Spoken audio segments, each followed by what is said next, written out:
grade 10s. Today's lesson is on Newton's third and final law of motion.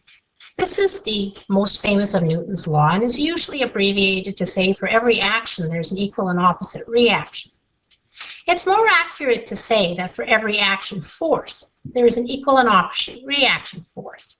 If I swing a baseball bat and hit the ball, the bat will deliver a certain amount of force against the ball, and the ball will send the exact same amount of force back to the bat. But just because the force is equal in size but opposite in direction doesn't mean the effect is the same.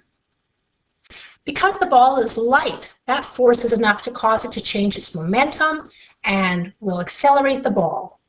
But because the bat is heavy and because we're holding on to it, the same amount of force is not enough to make the bat move.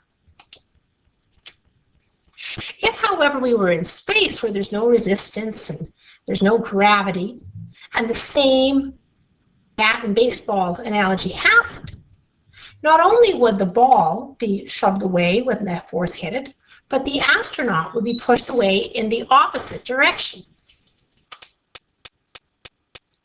Consider a bird sitting on the post.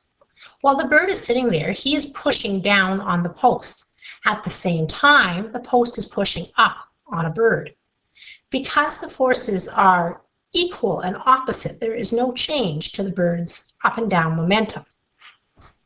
When the bird flies, he pushes down on the air with his wings, and the air pushes up on the wings of the bird, and that allows the bird to stay in the air.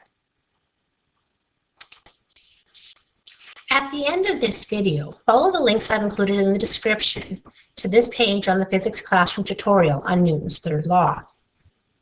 Follow it through both pages. Also, watch the included video that they have embedded in their page to talk about Newton's third law. Finally, complete task 7 in your work booklet. This is the last task for the motion unit before our unit test.